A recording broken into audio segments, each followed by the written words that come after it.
On Sunday, the 3 and 5 Packers will face the 1 and 6 Lions in a battle of two teams searching for answers and consistency. The Packers have lost 4 straight and the Lions have lost 5 straight. I don't think there's any other way to think about this. It's a must-win game. Let's talk about it. Welcome to the Packer Mentality Podcast. My name is Patrick Corrigan and I'm your host. You can find and follow me on Twitter at Packer Mentality. My podcasts are available on YouTube, Spotify, Google Podcasts, and Anchor. If you are watching me on YouTube, please help my channel and hit the subscribe button below.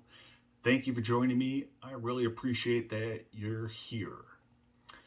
We're going to do this a little differently this week. I'm going to keep the game previews going forward to around 5 minutes and make it just what you need to know for Sunday's game. If you like this format, please hit the subscribe button. If you don't like this format and want me to go back to the longer versions, still subscribe, but leave a comment below on what you want to see. Let's start with the injury report and who's going to be available on Sunday. For the Packers, did not practice and therefore unlikely to play this week. David Bakhtiari, unfortunately, a knee. Devondre Campbell, also a knee injury that he suffered on Sunday. Shamar John Charles, ankle injury that's been bothering him for several weeks. I'm not sure why he is not on injury reserve yet. Limited in practice. Elton Jenkins, foot injury that kept him out last week. Alan Lazard with his shoulder injury they suffered on Sunday. Christian Watson trying to clear concussion protocol. Hope he's okay. Preston Smith suffered a stinger on Sunday. It's a shoulder and neck injury for those of you who do not know.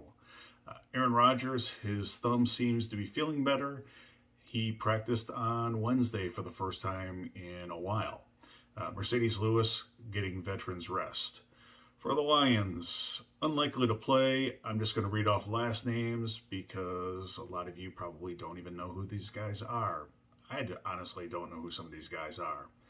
Lucas, cornerback. Melifonwu, safety. Nelson, tackle. Parker, cornerback. Reynolds, one of those starting wide receivers, back injury. Penei Sewell, starting tackle, not listed what his injury is. Limited in practice. Derek Barnes, linebacker. Taylor Decker, tackle. Charles Harris, defensive end. DeAndre Swift, the running back. He's missed a lot of time already this season. And Brock Wright, tight end with the concussion. On to the game. To put it very bluntly, the Packers must win this game and show that they've gotten their act together and they can compete going forward. This is a bad Lions team that is actively working on next year. Their front office pretty much has thrown in the towel. At the trade deadline, they traded away one of their best young offensive weapons, tight end TJ Hawkinson, who was still under his rookie contract. And they traded him to the Vikings, a division opponent, so now they have to face him twice a year.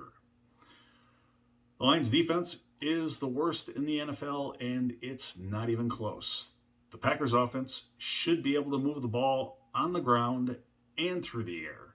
Against the Bills, Green Bay finally committed to the run game last week and found success. Aaron Rodgers also showed signs of being a little bit more like himself as he found success going to his rookie wide receivers, which was a great thing because pretty much all he has. This week should continue to build confidence as the Lions give up 421 yards per game and 32.1 points per game. They are bad against the run and they're even worse against the pass. A big problem is they are unable to put pressure on opposing quarterbacks. Their sack numbers are awful. The Packers' offensive line should be able to give Aaron Rodgers time. When the Packers are on defense, they will face a Lions offense plagued by injuries and mistakes. Their offense isn't really that bad. They put up a lot of points and yards, but they're behind all the time, which means they're probably playing a lot of prevent defense. The problem is they tend to shoot themselves in the foot on a regular basis.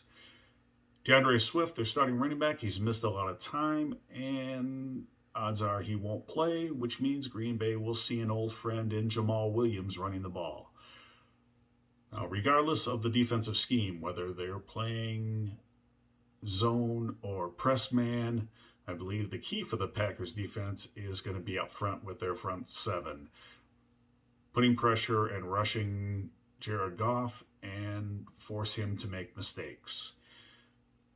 And when the Lions are trying to run the ball, this defense needs to contain, set the edge, and basically get better penetration and not get pushed around like they've been doing all season.